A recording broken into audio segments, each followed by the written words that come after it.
ഞാൻ Prashant Jacob Abraham. ഇന്ത്യയിലെ അതിപുരാതനമായ ധ്യാനശൈലിയിലൊന്നായ വിപസന പരിശീലിക്കുവാൻ നിങ്ങളെല്ലാവരെയും ആർദ്രമായി സ്വാഗതം ചെയ്തുകൊള്ളുന്നു. ആനാപാന ധ്യാനം പരിശീലിച്ചുകൊണ്ട് വിപസന ഇവിടെ ആരംഭിക്കുന്നു. 10 വയസ്സിന് മുകളിലുള്ള എല്ലാവർക്കും ഇത് പരിശീലിക്കാവുന്നതാണ്. ഇപ്പോൾ ഇവിടെ നൽകുന്നതായിട്ടുള്ള നിർദ്ദേശങ്ങൾ വളരെ ശ്രദ്ധാപൂർവം കേട്ട് ആനാപാന ധ്യാനം പരിശീലിക്കാം. നിങ്ങൾ തീർച്ചയായും വിജയത്തിലെത്തും. Please start meditation. ആനാപാന എന്ന് പറഞ്ഞാൽ, ആന എന്ന് പറഞ്ഞാൽ ശ്വാസം, പാലിയിൽ ശ്വാസം അകത്തേക്ക് പോകുന്നു. പാന എന്ന് പറഞ്ഞാൽ ശ്വാസം പുറത്തേക്ക് വരുന്നു. അങ്ങനെ അകത്തേക്ക് പോകുന്ന ശ്വാസത്തെയും പുറത്തേക്ക് വരുന്ന ശ്വാസത്തെയും ശ്രദ്ധിക്കുക എന്നതാണ് ഈ ധ്യാന രീതി. ധ്യാനം പരിശീലിക്കുന്നതിനായി എല്ലാവരും വളരെ സ്വസ്ഥമായ അവനവൻ്റെ ഇരിപ്പിടങ്ങളിൽ ഇരിക്കുക. വളരെ സ്വസ്ഥമായി നമുക്ക് ആദ്യം ഒരു 10 മിനിറ്റ് ദൈർഘ്യത്തിൽ ഈ ധ്യാനം പരിശീലിക്കാവുന്നതാണ്.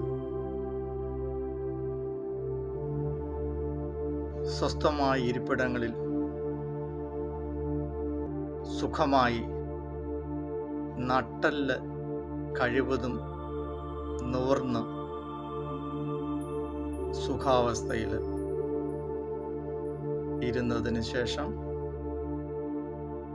ധ്യാനത്തിൻ്റെ തുടക്കം മുതൽ അവസാന സമയം വരെയും നിർബന്ധമായി എല്ലാവരും കണ്ണുകൾ അടച്ചിരിക്കണം. എല്ലാവരും നിർബന്ധമായും അവരുടെ ഇരിപ്പിടങ്ങളിൽ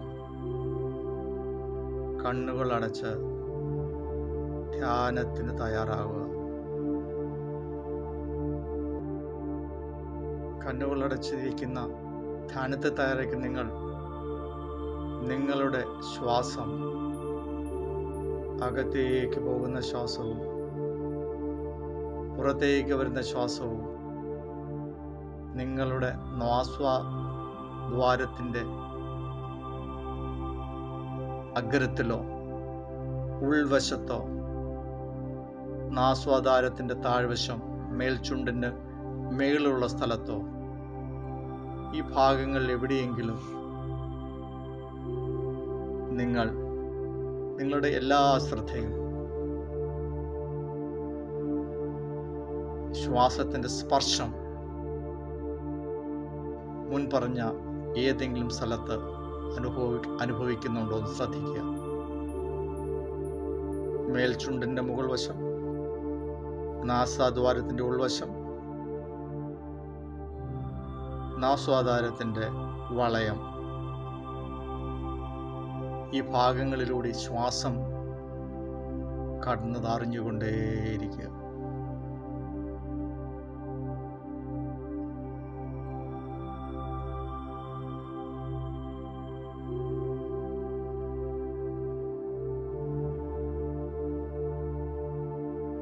അകത്തേക്ക് പോകുന്ന ശ്വാസം അറിയുക,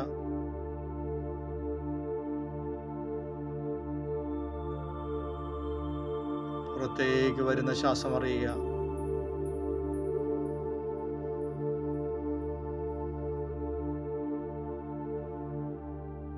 നാസ്വാദ്വാരങ്ങളിലായും മേൽചുണ്ട മുകളിലായും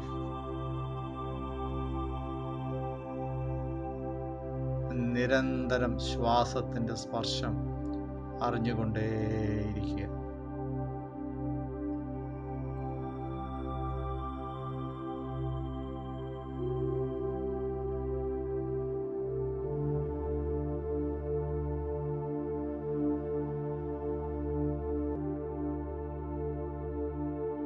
എല്ലാ ശ്രദ്ധയും ശ്വാസത്തിൽ മാത്രം.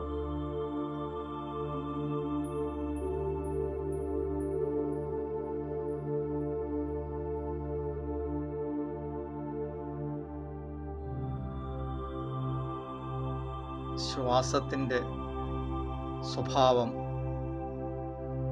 ചെറിയ ശ്വാസമാകാം, ദൈർഘ്യമേറിയ ശ്വാസമാകാം. അതിൻ്റെ രീതി, അതിൻ്റെ സ്വഭാവം അറിഞ്ഞുകൊണ്ടേയിരിക്കുക.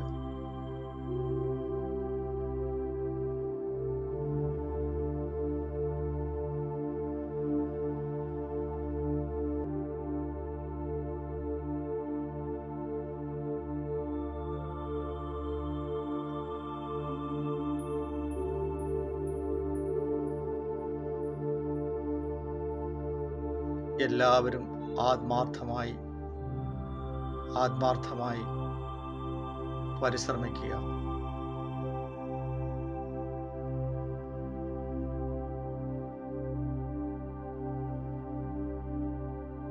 എല്ലാവർക്കും ഈ ബോധോദയ മാർഗത്തിൽ പങ്കുചേർന്ന് പരിശ്രമിച്ച്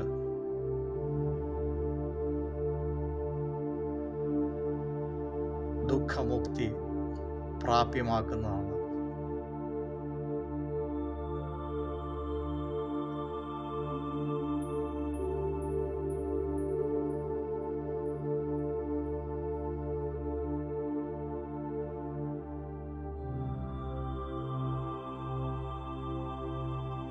ശ്വാസം ഇടത്തെ മൂക്കിലൂടെയാകാം, വലത്തെ മൂക്കിലൂടെയാകാം, രണ്ടു മൂക്കിലൂടെയാകാം, ഒരു മൂക്കിൽ കൂടി കൂടുതലും മറ്റൊരു മൂക്കിൽ കുറവുമാകാം. ചെറിയ ശ്വാസമാകാം. ഏത് മൂക്കിലൂടെ എങ്ങനെ പോകുന്നു എന്ന് ശ്വാസത്തിൻ്റെ വരവിലും പോക്കിലുമുള്ള എല്ലാ വ്യത്യാസങ്ങളും നിരന്തരം ശ്രദ്ധിക്കുക.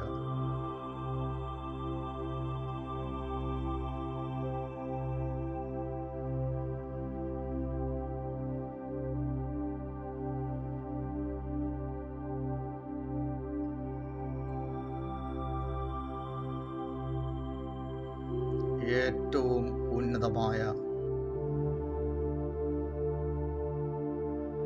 ഈ ധ്യാന രീതി നിങ്ങൾ പരിശീലിക്കുക.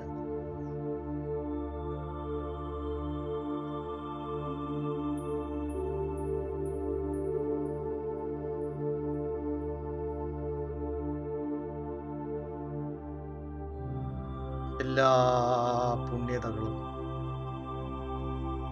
എല്ലാം നിങ്ങൾ സ്വായത്തമാകട്ടെ.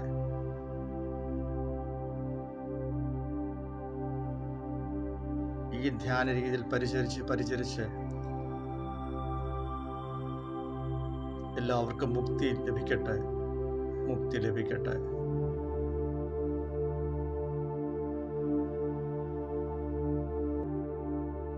सबको मंगल होए रे,